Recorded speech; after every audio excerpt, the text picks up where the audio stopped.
Good afternoon and welcome back. Welcome back. I hope you guys are well, nice and well rested. Thank you if you've been with us pretty much all the morning. You guys have been amazing. Oh, I'm off camera. Am I off camera? No, I'm not. I'm I can seeing see myself your behind lovely camera. face Yeah, as no, well. I'm got something else up, so I'm seeing myself behind camera. So thank you so much for joining us this afternoon. We've got a great afternoon coming up. Actually, Lily, come and do your thing. Let's tell people what we've got coming up after quickly this afternoon, and also give them a quick whistle stop tour of the platform as well, please. Lily, are you there? Lily, are you out there? There she is. Sorry, my Fantastic. phone was ringing. How dare it ring? How dare Saying it I have a job. It's my mum. I have a job, mum. ring? So yes, hello, welcome. Most of you have been here before, but for the two of you who haven't, welcome to the TVC Live. I would first like to return your attention to the menu at the top. That's the black bar at the top of your screen. You'll see it says the TV Collective Live in the top left-hand corner. Then the next button along is called Schedule, however you say it. There you can see all our sessions, past, present, and future. So you can join this one right now with Claire. You can add first. Wait for that. You can add future sessions to your calendar, and for any sessions you may have missed over the past 3.5 days now. God, it's Thursday. For any sessions you have missed this week so far, you can replay them straight from your schedule in your browser. Also, in that menu, I'd like to turn your attention to the little people icon. If you click on that, you can see everybody who has or is or intends to come to the festival. You can see the people online live right now. And when you get to those profiles, you will see a little speech bubble and what kind of looks like a little calendar with a plus sign. This allows you to DM people directly through this festival platform and also request 10 minutes with them. So you can click the 10 minutes, suggest a time, and this platform will send that person directly an email. That includes literally everybody, including, surprise, Claire. So obviously, please be responsible. But that is what this is all about. Your network is your net worth. If you feel you have a real connection to Claire or there's something else you want to pick up that we didn't cover in this session, you can DM her any time. I would then like to move your attention to the menu down the right hand side of your screen, the grey one. This is our in session menu. So you've got chat again. So I'm going to type something in and say hi. So you can use that liberally. If you have a question for Claire and Simone during the session, I'm moderating. So please put it in the QA icon just underneath chat. This just means that I don't have to scroll through all the chat to make sure I get your questions. You will be invited to speak on stage and ask your question directly to Claire. So look out for that. You'll get a button that says join them on stage. And if there are any resources that Claire or Simone bring up that you would like to refer to during the session, after the session, they will be in the resources icon, which is the second from the bottom. It's the two little pages. Thank you very much. You are a superstar, Lily. Thank you so much. She does that so much better than I do. Make sure, and like with everything, all the sessions are recorded. So if you missed anything so far, you can catch up the sessions live in the festival and then on our Mighty Network or on our TVC online platform afterwards. Claire, welcome. What a bloody pleasure to have you here, coming and sharing your expertise. My gosh, how are you? You good? I'm all right. How are you, love? I am wonderful. Oh, I am You know what, I'm wonderful. going to have to be Obviously, really careful as well because I've realised it's been recorded. So I'm not going to be quite as frank with you as I normally would. oh, oh, she But says yeah, I'll that. behave. I'll Says behave that, myself. but we won't do anything that would I put know. you in a kind of jeopardizing situation. Claire, I mean, I know you really well, and I've got a lot of love and admiration and respect for the work that you do. Do you want to just give a quick introduction of who you are, what you do, and like why should people listen to you? Who are you? What do you know about this? That's I can do a bit what I do, and then why people should listen to me is completely up to them. But I am the vice president of social media for ITV Studios, and hopefully, because people in the studio know this, but I'll do the spiel anyway. ITV Studios is slightly different from ITV, the broadcaster. So we have two arms to the business. The broadcaster is obviously what everyone knows as traditional ITV, which is the broadcast channel. ITVX, it's where you kind of watch the shows that ITV have traditionally put things out.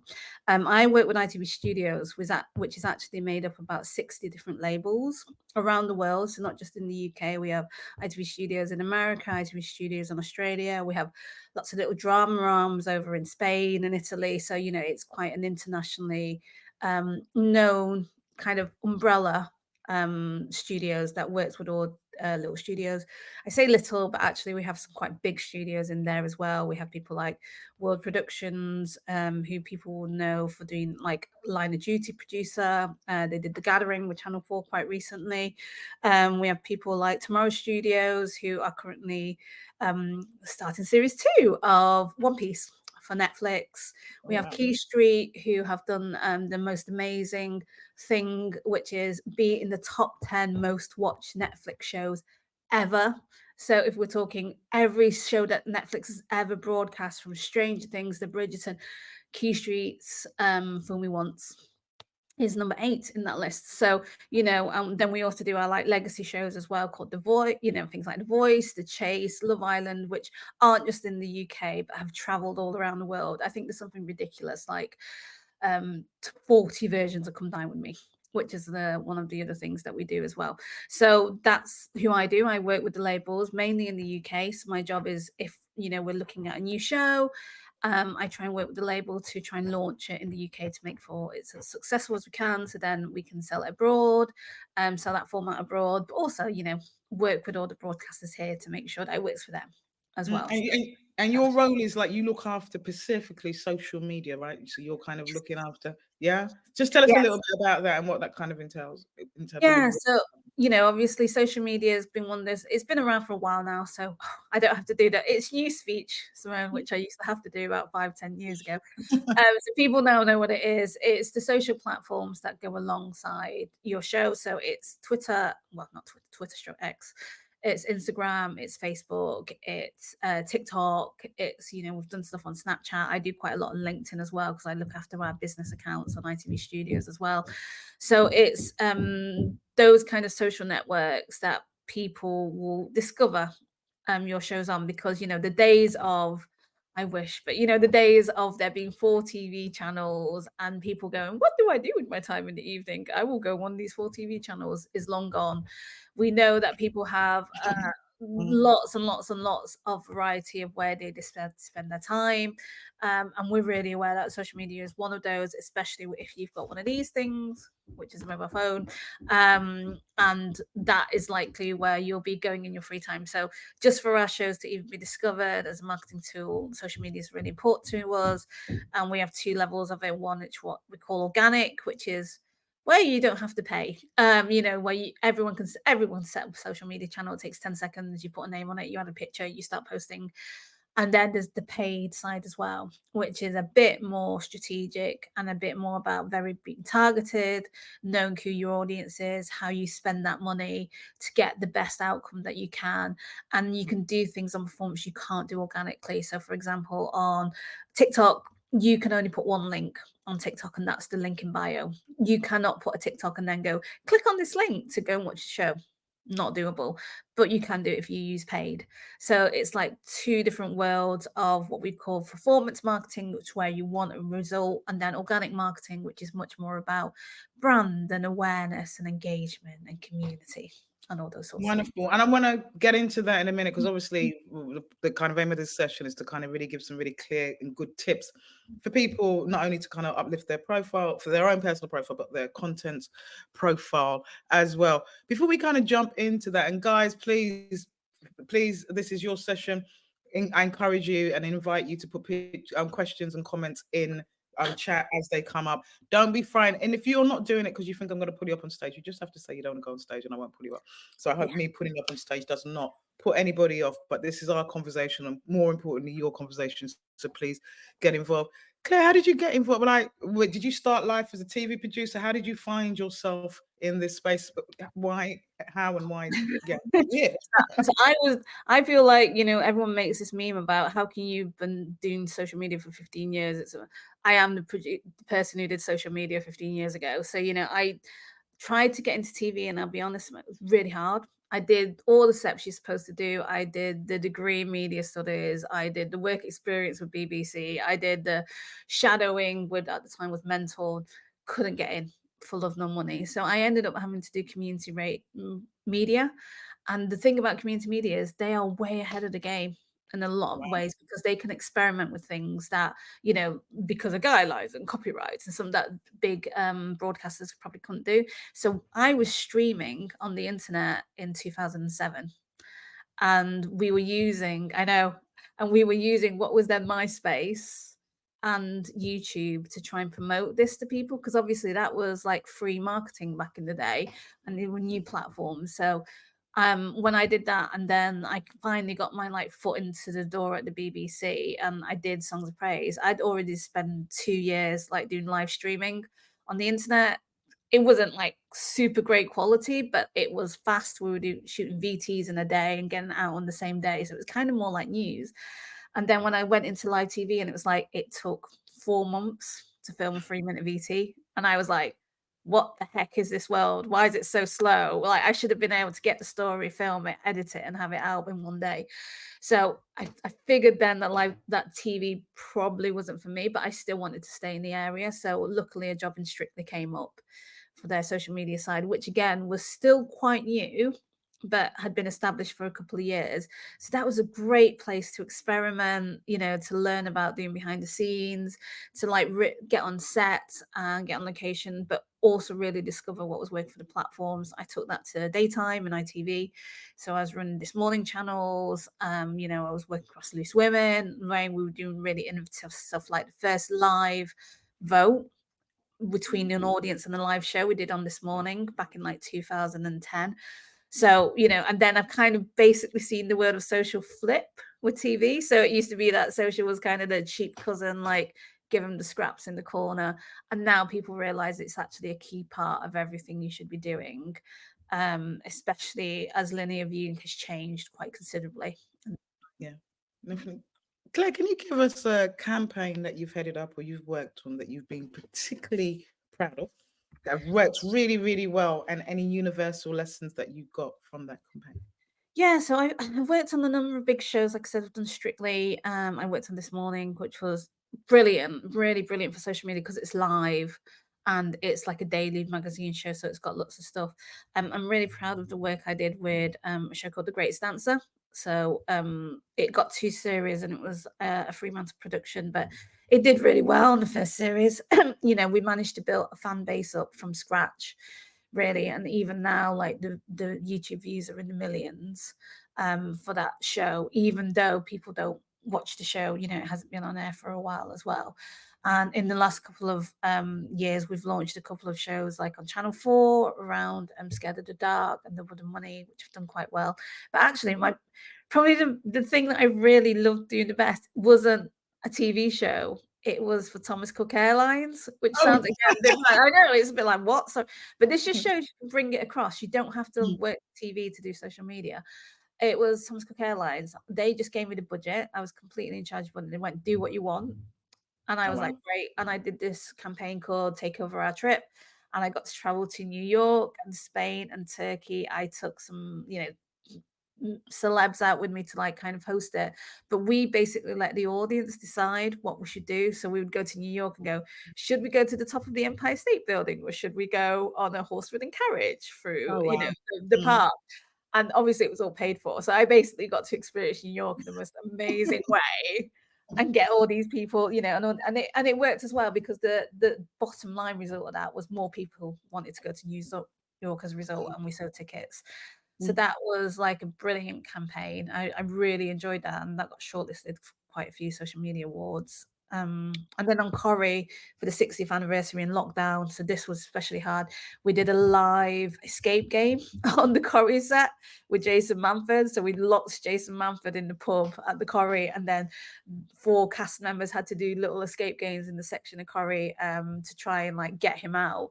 So that was quite innovative and new, and I was quite proud of that as well, especially because it was during COVID, and you know, wasn't the easiest thing to do to kind of keep people isolated.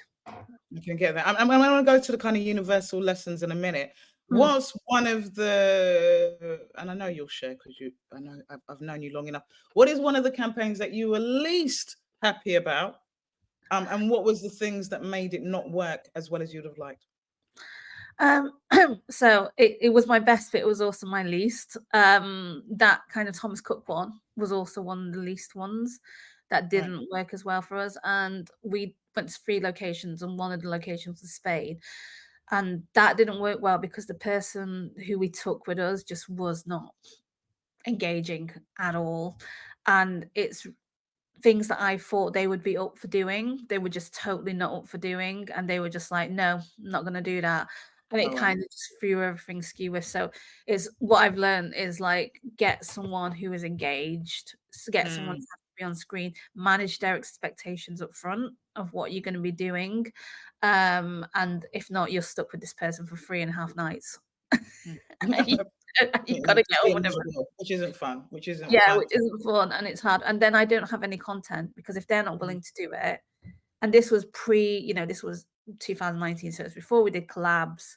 It was before we did anything like that. If you're going to work with an influencer, just make sure that they are someone who is represents your brand and is really up for actually supporting it instead of just thinking that, that It's a free holiday yeah, or something yeah, like that. exactly. It's a free holiday, which isn't.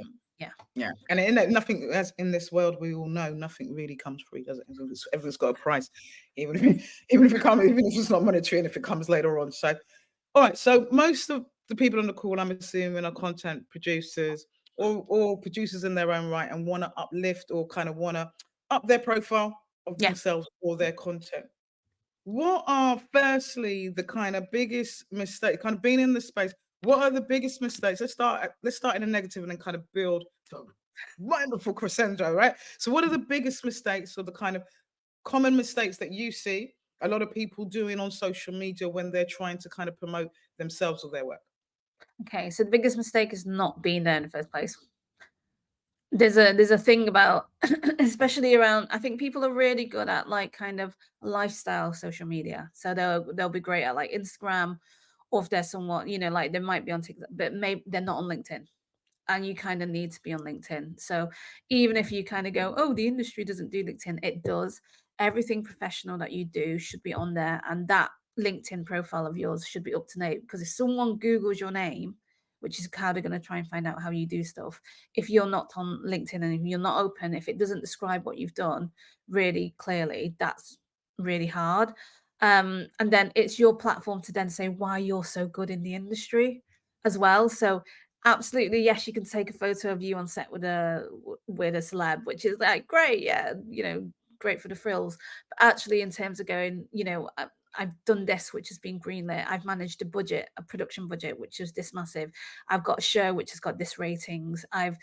All those things are like kind of industry things should be kind of on that LinkedIn. And then the other thing is as well is there's the stuff that you've worked on, but then there's what makes you you, which is what people want to know about. So like with me, I always talk about, for example, the background that my parents come on with refugee backgrounds. I talk about the fact that I'm a mum and I'm trying to balance work life, with being a mum at the same time. I talk about the fact that I didn't come from a middle class background. So, what I'm doing around diversity is to try and get more people into the industry from kind of lower social economic backgrounds. So there's all those things that make you you as well that you should be doing. But the other thing is, and this is people are going to hate this, you have to post yourself. You might hate it. You might be like, oh no, I hate pictures of myself. I'm just gonna like post a Side picture of eye. I'm me. looking nervously to No, the side. Oh my god. I've told you this a lot, but you have I to know. post a picture, because that's what drives social media is it's pictures of yourself. So what you might go like, oh, it's a bit cringy and it's so narcissistic and I don't want to see it, but it's what will drive the algorithm. You know what I mean? And it's what will make it work. And you just need to do it. I can't tell you the right way to do it straight away because it'll take you testing it to know what works for you. But if you don't do it in the first place, it's hard to see what works. So the first and most important thing is actually get on socials. And I think because I tend to agree, I'm always challenged with socials because so for argument's sake, the team and I work, we've got a social media manager who's fantastic, Reese. and Reese has only joined us recently, but previous social media managers have said things like, when I go to a meeting at the BBC, I'm meant to take a picture of me and the meeting and the coffee that I'm drinking. And that's so weird for me. I'm in a different, and I acknowledge I'm slightly older. So I'm a different generation where this isn't my normal. This isn't my first, right? But I don't understand me having a picture of a coffee, what that does. So kind of, and it does feel really narcissistic to me. So maybe why shy away from it? What is the point? Well, why explain that, and why is that those kind of things so important in terms of kind of building engagement and stuff? Yeah, because I guess what you were doing is you have an amazing life, Simone, and this is true of everyone who's watching this and everyone who works in this industry. You know, if you've ever not worked in this industry, if you've ever like had to take time off it, you know, I had to, and I had to go work in a call center, or you know, work in like Burger King when I started my careers. There's lots of people whose jobs are literally shit, and it's just Okay. like, you know, we sit in an office all day, we answer queries about IT networks. You know, we work in the most exciting industry that probably exists, and people will go, well, you do that, so what are you doing? And we will go, oh, go to a meeting at the BBC. For some people, being in the BBC building will be the highlight of their life, because they'll never have been able to be in there, you know what I mean? So it's you being able to not narcissistically share it, but it's for you to be able to go, here is my life behind the scenes. And this is what I've done, which I'm really proud of. I've got a meeting with the BBC. Like, how good am I? Flex, flex. But also, on the other hand, it's like you are going to follow me and you're going to be interested in what I do, because I can either give you a glimpse into that, Right. or I can like share my knowledge, which means that for those people who don't have, and that's the great thing about your network, Timon, those people who don't have those role models who they know of, because we know it's a nepotistic industry, if they don't know how the industry works, you are giving a glimpse to them of how it works, and Right. giving them an insight that they wouldn't get anywhere else. Really, I you know what I mean? think They can go to uni and like, and the teacher can be, here's a mise en scène from this film, but they won't know actually what does it mean to actually have a meeting with a commissioner, or I what, agree. you know. And I think when you put it like this, being in service, because I think I think there is like a generation split, isn't it? Because the idea that everything I eat, everything you do, you got to take a picture of is a bit weird.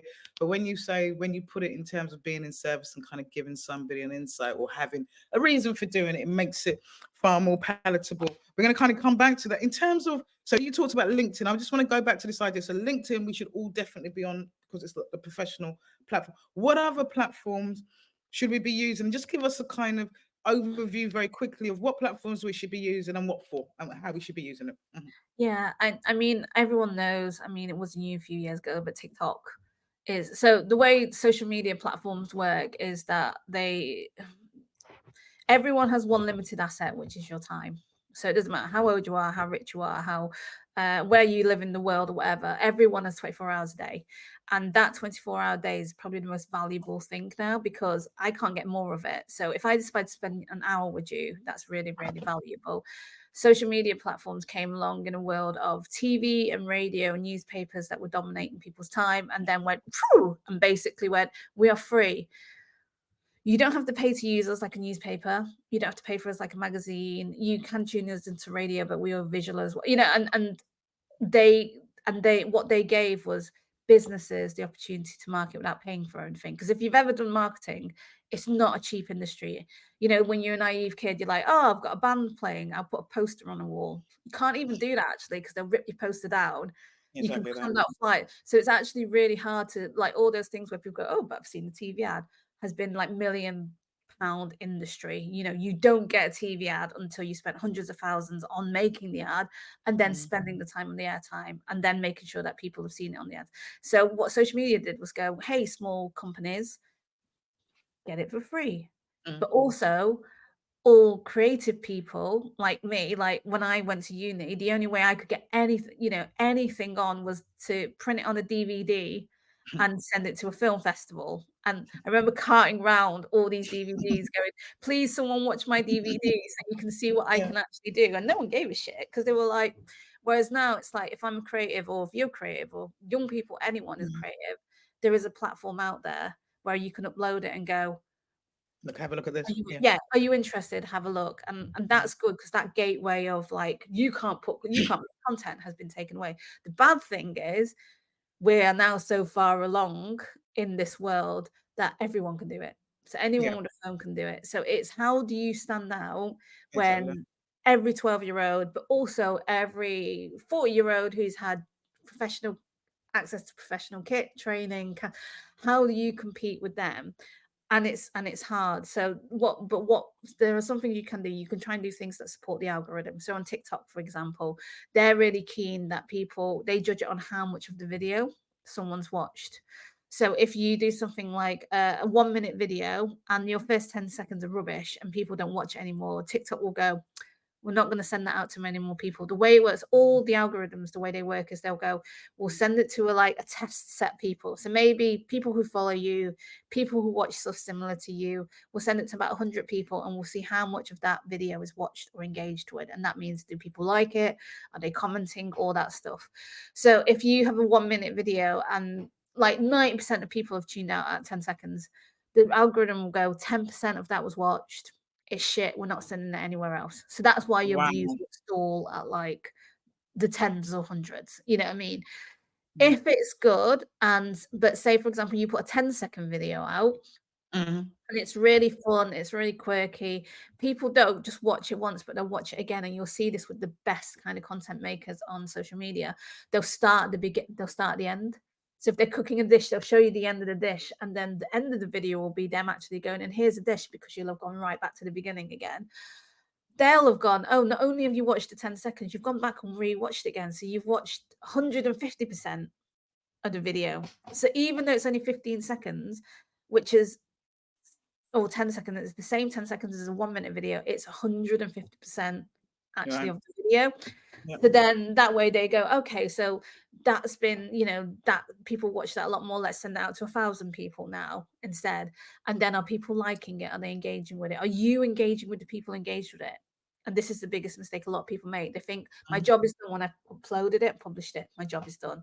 It's like, no, you've got to keep burning the fire and Mhm. keeping the furnace going. So has someone liked it? Have they responded? Have they put a comment? Have you responded back to the comment? Because all that will be measured in the algorithm to go, people are engaged, and then they'll send it out again. So that's how it kind of works on pretty much every platform. TikTok's the main one, but Instagram and Reels have started doing it as well. YouTube Shorts have started doing that as well. LinkedIn will do that as well. And then, so it's for you to engage, but also to think, what is someone going to watch all of? Rather than doing like a 3-minute video that gets a bit boring and dull, but has a killer 10 seconds. Actually, can you just put the killer 10 seconds up? Just use it to kill it 10 seconds Yeah, rather. Yeah. exactly. And at Yeah. least you're building the audience and people are getting to see it. The other thing is as well is, and do not put end boards on. End boards are the death of social media. Oh my God, Right. people are so like, but I need to tell people it's on 7 p.m. on BBC. No, end board, death, right? Because people will know that's the end of the video. They will switch. If they've got to the end, they'll know that's the end of the video. They'll switch off. They'll be like, they can do And they'll be this. gone. Yeah. Yeah.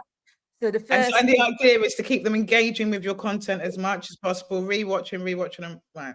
Exactly, and put the most interesting thing up front. Don't be scared of putting the most interesting. I've got so many people go, oh no, I've got to build it. I've got to set the establishing shot, and then Because it's we're like, program makers, we're storytellers, we're trying to create yeah, the atmosphere, build and crescendo. No. yeah, get out of the window. Like literally, start with your money shot, because that's how you're Start going your to money get them shot. in. You know what I mean? If you're not going to start with the money shot, then at least kind of put something in the copy in the video, not actually in the copy of the bed of the copy, like actually in the video, like a title or something that will keep people watching and gives them a reason to watch it. So it's got to be something like, oh my God, you wait till you see his reaction at the end. You know what I mean? Or it's got to be something like, oh, this man is relationship goals. And then you'll be like, why is he relationship goals? I Right. need to Something watch the like that. video to Right. see what relationship goals is.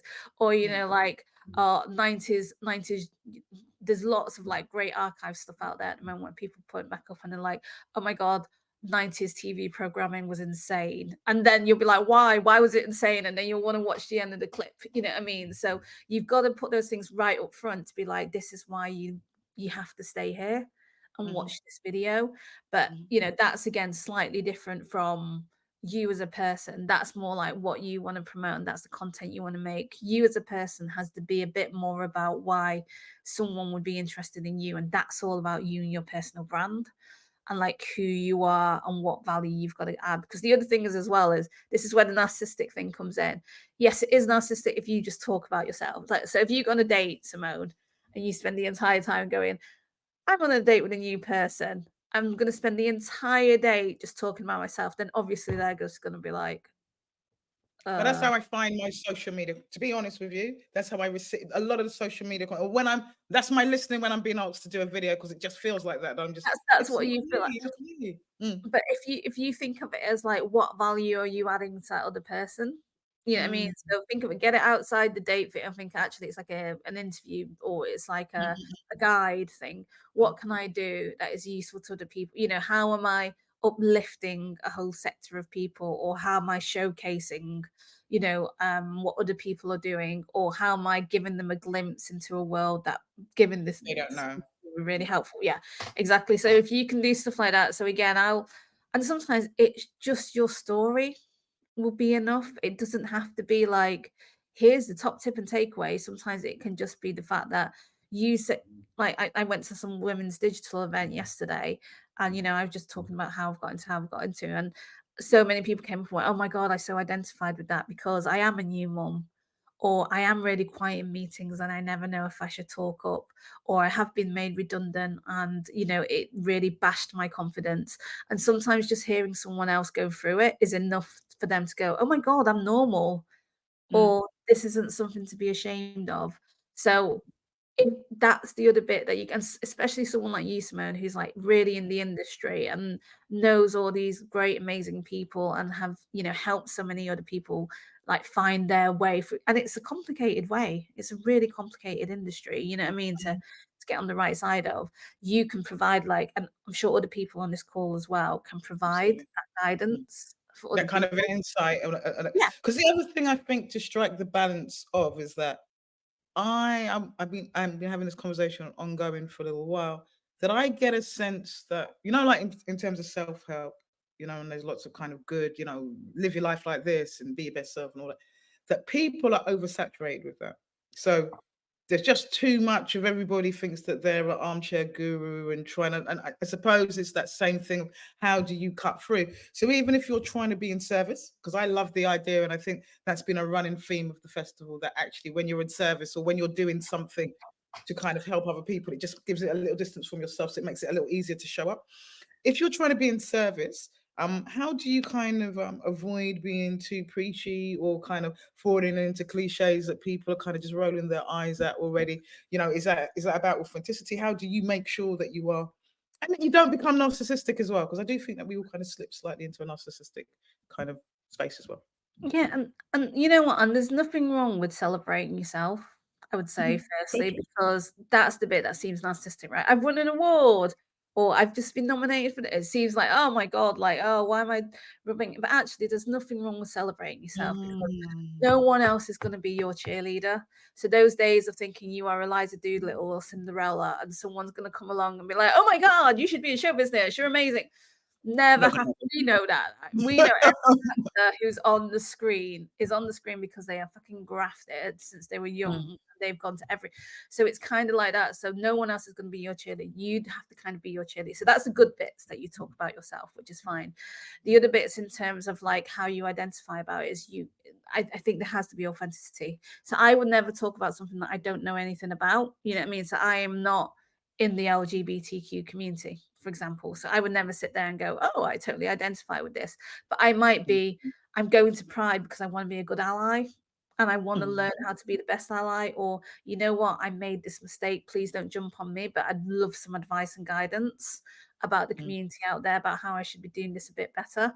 So there's things that you can do that are all like authentic to you. So like I said, the things that I talk about are about my refugee background, my parents' refugee background, by working in diversity, about working in social media. And you know what? My brand, it sounds terrible. It's not really a brand, it's just something that's developed that I figured out has worked over the year. It has been when I've been honest.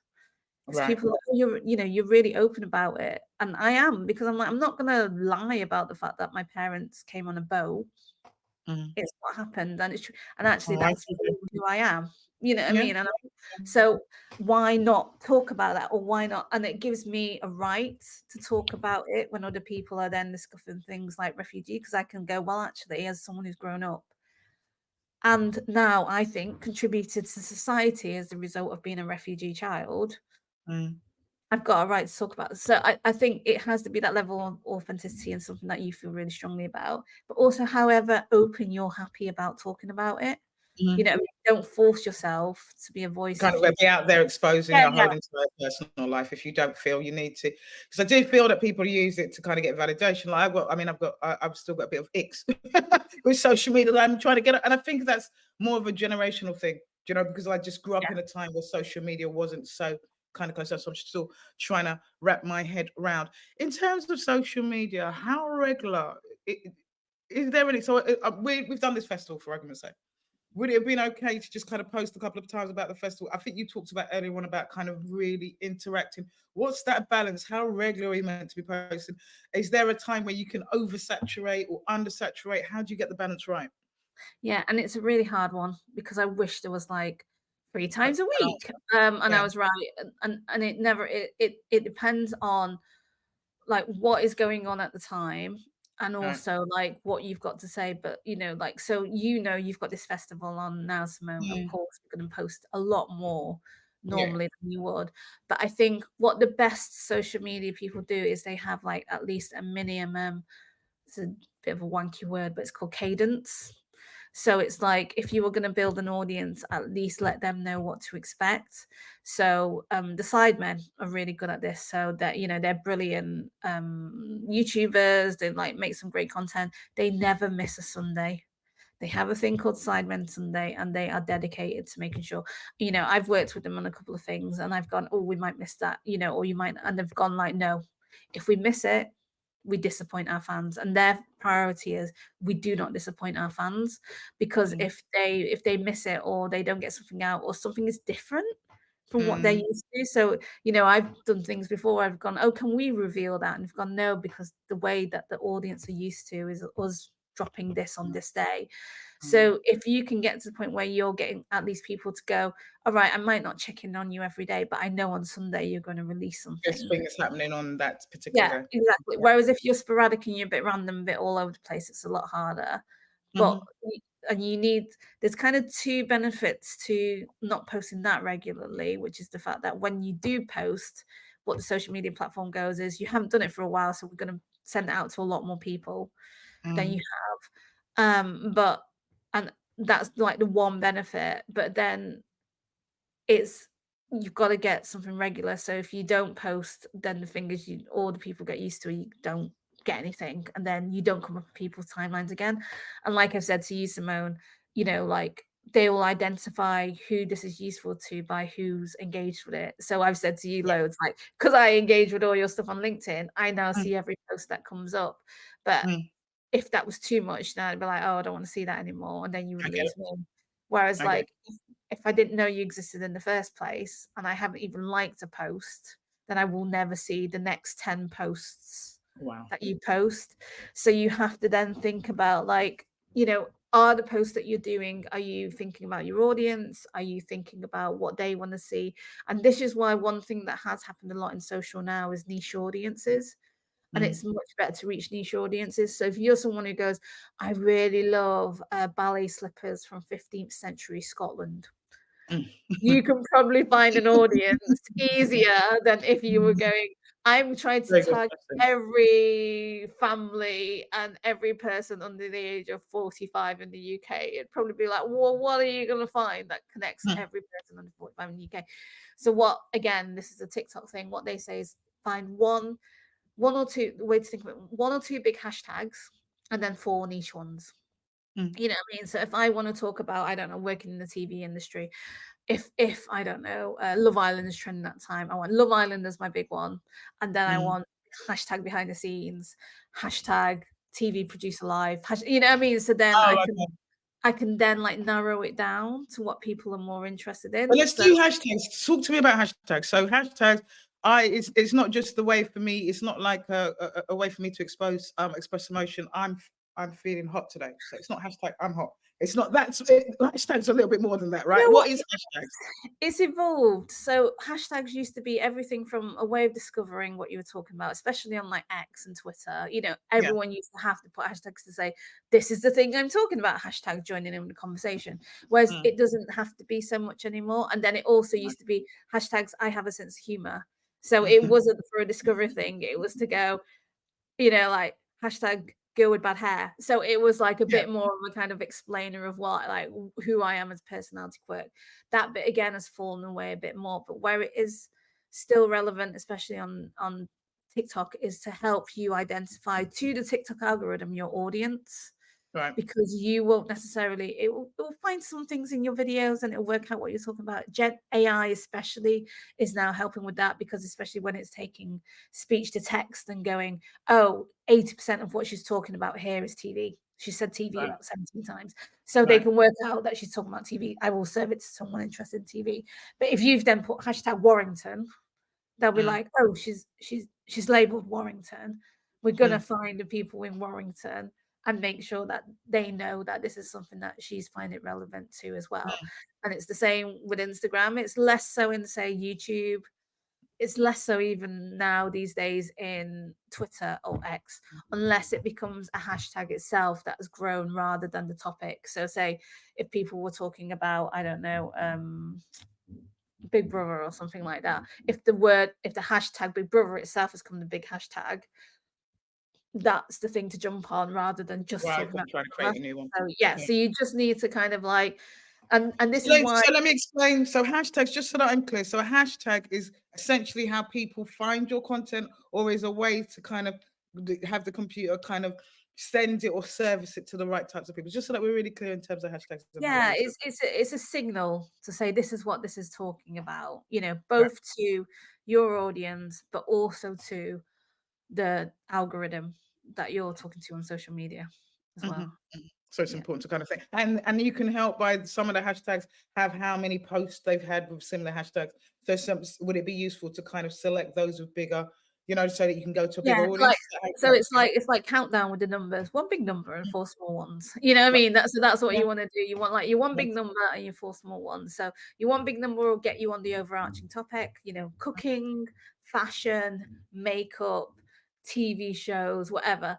But then your small ones will then narrow it down to the audience that's actually really interested. So, you know, like the dance shoes or studios or London, or, you know, like, so then it Yeah. kind of, because Just kind of filters down. it filters it down, because it's going to be super, super hard to make something that appeals to everyone. You know Mhm. what I mean? So it's just, and there are some amazing people, which is why they get millions of views. There are some amazing people who do it, but the average person isn't that hilariously funny, quirky, appeals to everyone.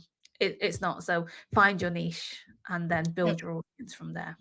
Find your niche, build your, and also I'm hearing make your audience the hero, right? So rather than Yeah, it being more about you, yeah. it's more about them, right? Yeah, you are the like kind of either the mirror back, or you are the insight or the guide into, or you are the, you know, the, and some might, yeah. I think someone was saying yesterday, I met her, she was really great. She was saying it should be three things. It should either inform, entertain, or inspire. And they're the three Inform, things. entertain, and inspire. Yeah. And if it's not one of those three things, don't post it. So you know what I mean? If it I think educate rather than inform. Let's do that. So So let's do that. So it's inform, I think it's educate. educate, entertain, and inspire. It sounds very BBC, but you know what I mean? It's like one of those, but it's true. You know what I mean? So it's like, I am putting on a pair of shoes, and it's like, okay, well, I that's not super interesting. But if it's, I'm putting on these amazing new shoes that haven't come out yet, which if you wear with a black outfit is really going to lift you up. And for anyone who's under 5'2" who weighs over 60 kilograms, my God, it is going to make you look amazing. That's that's the the difference. difference. You know what I mean? So Yeah, that's yeah. what you want to do. Yeah. That's is an important distinction to make. And just kind of I mean, no, again, please feel free to tap in. Am I doing that good a job? I love that I'm doing such a great job that nobody's got any questions. I'm glad I'm answering all your questions for me. Please, on a serious note, please put in some questions. We've got like about 15 minutes left. Can you give advice in terms of how we build audiences? Or so you, like you said at the beginning, your first thing was like just get onto socials, right?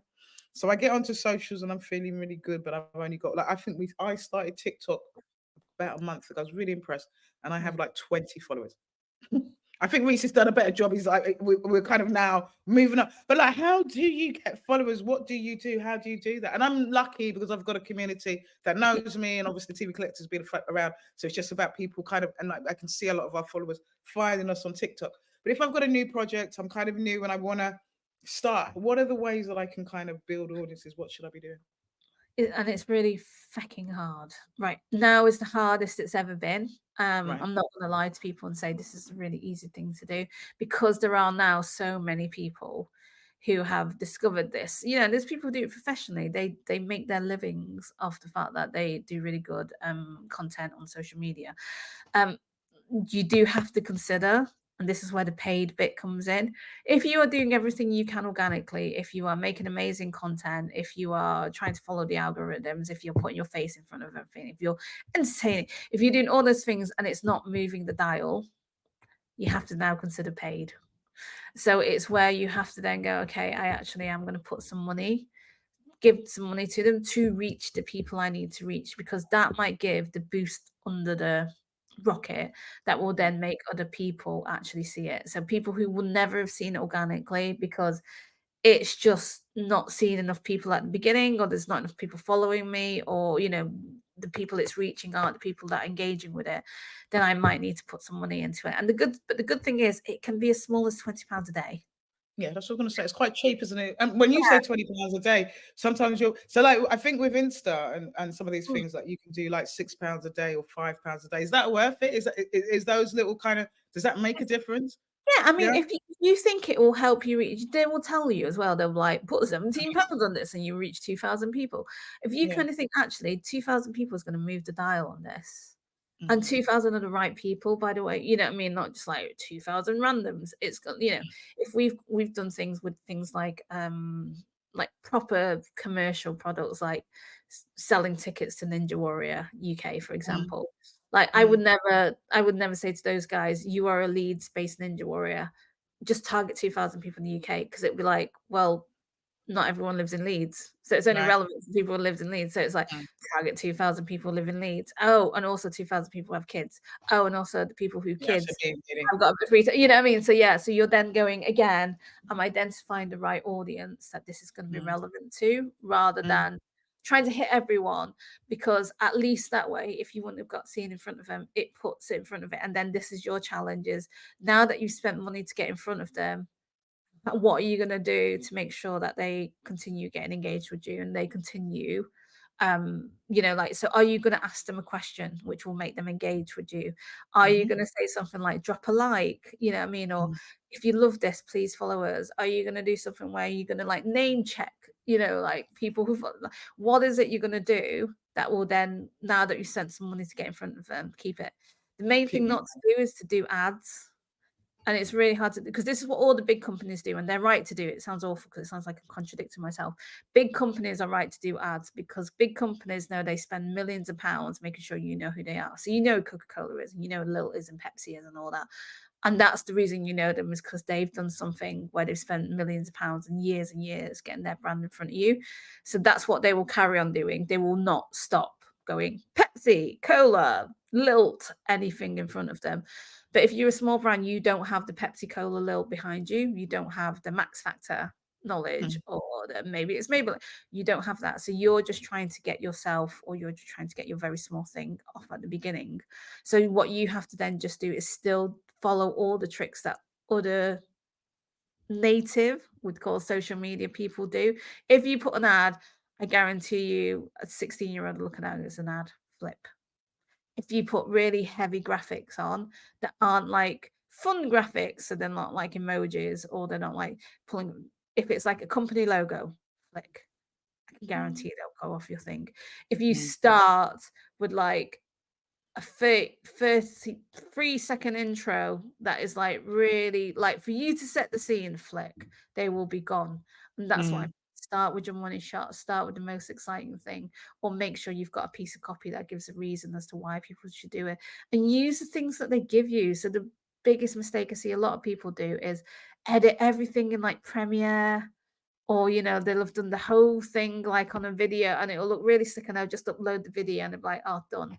And it's like, no, there's a reason why TikTok gives you a music library. There's a reason why Instagram gives you alternative ways to write text. There's a reason why they all have polls and filters and little things that you have to build into your social post.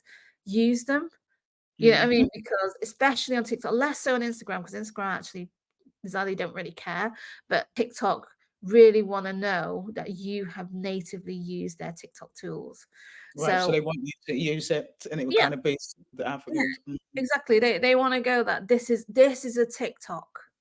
It's not a 30-second trailer that's been uploaded to TikTok. It's a TikTok, and it's a And it's TikTok. interesting because when you download the videos on TikTok, it gives you the little icon, doesn't it, to kind of really brand it and let everybody know this isn't YouTube. This isn't like a WhatsApp video. This is TikTok, which I found really interesting. We've got a comment here. I haven't got my glasses, but I'm going to put it up on screen so I can make it bigger. Now, I don't know how to edit videos or upload content on social medias. What software should I be using as a beginner? That's a really good question. So Canva Yeah. is really good. It's free as well. So if you use Canva, I think they can do videos now as well. So they will give you everything from like templates to formats to like ideas as to like what it should look like and how it should be posted. So you can totally do that. I think Adobe Express is very similar as well to Canva. I don't know if you have to pay for Adobe Express, but that also has will let you do like little basic bits of video. CapCut. I feel really bad because these are all things we don't use because I'm not allowed to. But if you're a starter in the beginning, CapCut is brilliant because CapCut My is daughter like uses CapCut a lot. yeah, you can basically, it will give you everything from like transitions, like really exciting. The things that make a video really exciting aren't just the fact that it's just like this flat still image and the same thing, right? It's the fact that you can have like graphics whoosh on, or titles whoosh on, or like the screen rumbles, or you can, like, not to look like a bad 80s wedding video, but you can do things on it that will make it a bit more interesting. Like when something lands, it shakes as a video. All those things you can do in CapCut, and the best stuff you might have to pay for, but it will give you the basics. So it will give you like a basic music library. It will give you. You can even put You can even put your video on it, and it will tell you how to cut to the beat. It will say, "We'll give you an option of what the video we think it should look like," and you can say yes or no. So and that's again, it's free. Yeah. So you And can it's a upload great it. way to kind of upgrade, Yeah. uplift your content. In terms of copy, so just kind of moving quickly to copy. When you've got a post and you're doing your copy, how detailed and how much information put you, and like with a lot of these social media platforms, you can't put your links anywhere. You got to. What should you be using that copy bit for? Is there any guidance in terms of how long or what kind of things should be in that copy? How do you make that copy the most engaging? I think, I don't want to use us as an example, but what we find, we've got a decent following, not at times not much engagement. So is there anything we can be doing around copying it? I'm hoping that might be relevant for other people in terms of how Yeah, you so get. again, it's different on each platform, but your hashtag should be going in your copy. Yeah. Instagram should be shorter. So Instagram should, ironically, Instagram is where you can put shitloads of copy, but actually you want to kill it. Your first line on any copy should be your killer. And it should also contain what we call your metadata, which is really freaking boring, but actually really important because it is the words that on a YouTube video, for example, people will search for. So if you've So, just made a video, like that's gone on YouTube, that is like, this is the most exciting game show I've ever done. That should be in your first two lines. Because if it's not, and people waste the first two. The first two lines should be like your headline. Like so if when you you were say metadata, sorry, for those in the cheap seats, just tell me quickly what metadata, just take me back there. Metadata. yes, metadata is what again the algorithm of the social media platform will point to Right. know what you're talking about. So on YouTube, for example, if your video is called "How to Fix a Pipe," guess what? Next time someone types into Google, "How do I fix a pipe?" they're going to come to your video. Whereas Right. if you kind of put something in your metadata that goes, "Hi, I'm Dave. I'm 73 years old and I live in Wisconsin. When I was a small child, what I did was blah, blah, blah. This video, which shows you how to fix a pipe, and that's It's like gone. 4 lines, yeah, it's gone. You know what I mean? It's like they don't know what you're talking about. Like, so you've got to put all that stuff up front. And this is again something that we see a lot with traditional media people, is that sometimes they will almost put like the establishment before they'll put, you know, congratulate, we're really proud to tell you that blah blah blah. It's like, no, you've lost them. Like, what is the fucking thing? Like, put it up front. You know what I mean? So it's like David Tennant stars, great. David Tennant. Anyone who now search for David Tennant knows David That will Tennant come is up. in this. Right. You know what I mean? It's like, don't save it for like dot dot dot David Tennant. No, you've lost them. Put it all up front. That's what you should be doing. So Because your storyteller's trying to build, aren't we? We're storytellers trying to build the narrative and dips and dives, and you're just saying, give it, get and it then out there straight away. get them involved as well. You know, like give them a reason to watch this as well. You know what I mean? Like, oh, what was it? Like, I really love like the Meet Cutes. I don't know if you've ever seen it. It's like Meet Cutes NYC, and it's like a little series on TikTok and Instagram. It literally is like goes up to real couples and goes, "Oh, how did you meet?" You know, and that's it. That's the entire thing around it. But it's great. But their copy is also always really clever, because they'll reference something in the video that I've then gone to watch the video to see what they're talking about. So they'll say something like, you know, like it was a stage attraction. You know what I mean? Or like it was love at first sight, or you know, it was Yeah. they met, you know, a baseball game made all the difference. I'm like, why? Why did the baseball game make all Yeah, the difference? yeah, Why there yeah, was a yeah. baseball? So that's what your copy should be. It should be like that kind of clever way of engaging people. And then in Twitter, it's almost like what it should be completely is your copy, because Twitter is a text-based platform. So if you are writing anything and you're writing it to be clever, that's where it should be, is X stroke Twitter. It should be copy and with a little bit of image and video. With just a little bit of image, but concentrating on the copy. And then we've got a couple of more minutes left. I'm going to ask one last question I think I didn't cover. If, as a creative, and you've got a project, so you've got a film, or you've got a film or a TV content, or some content that you're doing, is it worth having a separate socials account for that project that's separate from you, or do you combine them? Do you have any advice in terms of how you, as a creator and a creator, you know, the product and the creator, how do we, so the creator Just and the creation is what I'm Oh looking for. no, I Yeah, how do totally, we? I get it. And Yeah. just because it's so hard to set up social media accounts now, Mm, it's not mm, worth it unless you think this is going to get longevity. So, you know, sometimes we won't even set up something if we're like, it's series 2 in the bag, because actually it's so hard. If you imagine, like, when was the last time I always use this, and Cadbury's completely took the wind out of my sail and launched a new chocolate bar. But when was the last time you knew that Cadbury's launched a new chocolate bar? mm-hmm, And it's very rare because mm, it's so hard to launch. Like, when was Coca-Cola's last new drink that yeah. you remember them launching? And they Mm, don't do it often because it costs so much to make someone aware of something new. And we in the industry have to do it every single day, because, like, here's a new show, here's a mm, new thing. And every time you say it's a new thing, you start again from scratch. And it's mm, really hard. So that's why you kind of, you know, if you can do it as a production label, if you can do it as like a genre-based thing, so, you know, here's all the entertainment things and here's all the comedy things and here's all my comedy sketches, here's me, then at least that way you can like get your niche first and then put it in there. If you are lucky enough that you manage to build, so like, you know, ITV Studios has been really great with My Mum, Your Dad, you know, which did really well, and Kenny and From Lifted did an amazing job on the socials on that. And now we're in series 2, but they got really good followings for series 1. Then it's worth them doing it My Mum, Your Dad and ITV, because then you've got the combined audiences. And that's the brilliant thing about collab, which is hopefully coming to TikTok soon, that has worked really well on Instagram already, is that collab reaches both those audiences. So if you can do that collab as much as possible, because then you're reaching both sets of audiences. Explain just for, again, very briefly for those on the cheap seats, what a collab is, just what that is. Yeah.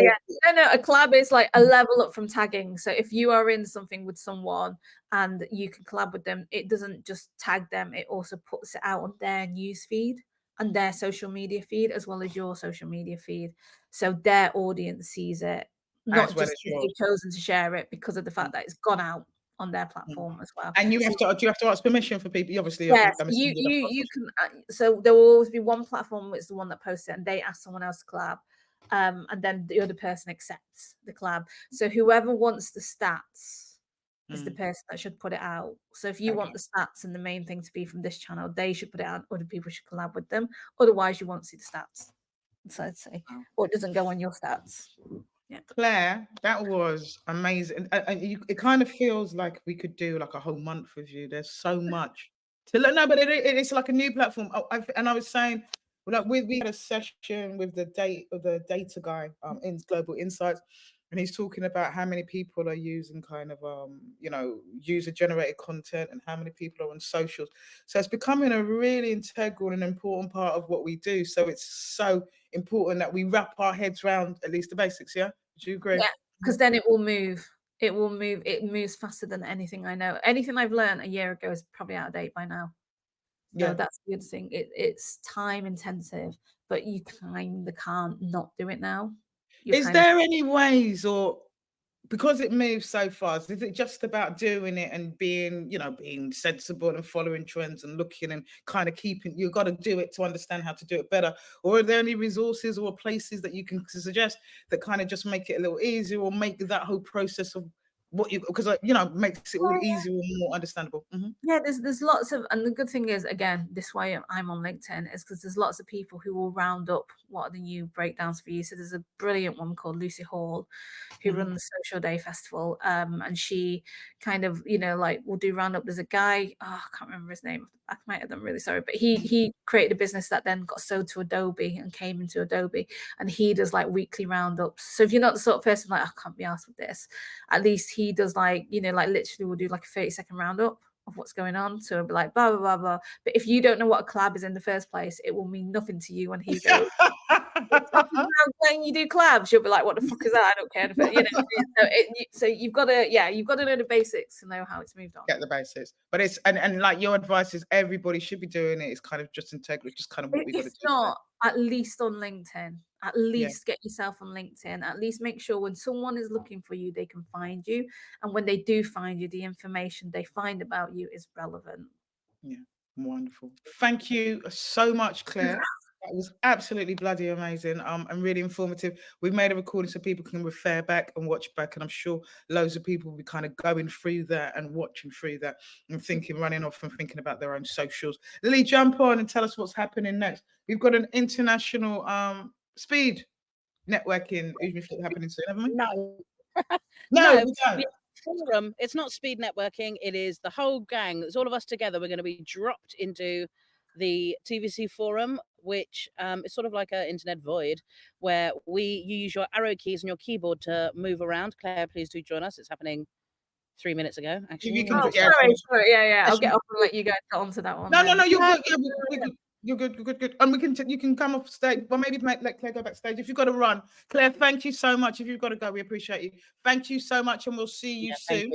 Yeah, we'll see you soon. Yeah. Sorry, Lily, go ahead. If anyone wants to just drop me a line on LinkedIn, they're more than welcome to as well. Obviously. Oh, you can drop her a line via the app on the on link. Sorry, drop me a line on here, and then and online. We'll yes. Drop me a line on here. That's the way. Yeah, that's the only way. I'll ignore you if you drop a line somewhere else. So. Thank you. No, I didn't get the company memo about that one, did I? All right. Thanks, guys. I'll speak to you later. Okay, thank you. Where were we? Yes, so the forum is now open. So this is as close as you can get to real life networking. This is as good as technology can do. So I highly recommend it. You'll see it in your schedule. I've just opened the session while we were talking, so you can just hop on over there off this one. You just use your arrow keys to move around and you bump into other people and you start a conversation. It's absolutely brilliant. So we'll be doing that for the next 4 hours because our international communities in the industries will be joining us. In 55 minutes at 3 p.m, Georgie Yukiko Donovan, Jason Osborne, and Shiva Raichandani will be joining us to discuss the Netflix documentary Talent Fund. So it's just opened. Georgie is an exec producer. She's been there since its conception. Jason and Shiva are both recipients. So we're going to get the whole, what's it called, 360, 180? I don't know, whatever it is. We get to see it from both sides, either way. Whatever the math thing is. And then tonight at 6:30, we have President of Ava DuVernay's Array, Paul Garnes, producer of Origins, producer of 13, producer of Selma, Ava DuVernay's busy mate. He is going to be here tonight discussing race, caste, and the work that Array does. Amazing, amazing. I just wanted to go back to the International Forum. It is open for 4 hours. No one is expecting you to be there for 4 hours. But what we had to do was open it up so our friends in LA and New York and Canada and the Caribbean and Africa can join us. So please spend some time dropping in. I know that we've got a lot of, or I'm hoping we've got a lot of international friends that will be popping in throughout the time. So it's well worth dropping in. Like Lily says, just use your arrow buttons up and down, left and right, bump into someone and just start a conversation, turn on your camera. It's a lot of fun and it should be good fun. And if you want to know how you can get your money on some of that Netflix money, your hands on some of that Netflix money, we'll see you at 3. I'm going to jump off and I'll see you inside the forum in 2. Thanks Right, see you very in the much, forum. guys. See you in it. Bye-bye.